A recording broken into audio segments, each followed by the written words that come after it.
Балдар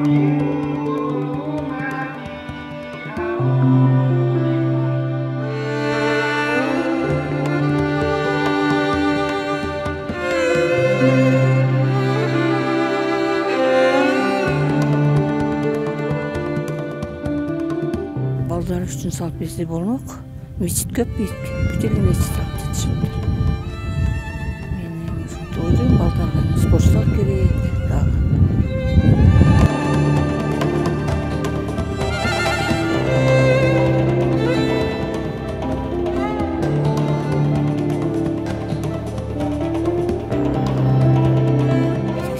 Класстагы бүтүрүүчүлөрү ошолор кажылаган. Бул эстелик катары өздөрүнүн ошол 80-жылга бүтүрүүчүлөр койгон деген мааниде коюлуп калган да бул эми.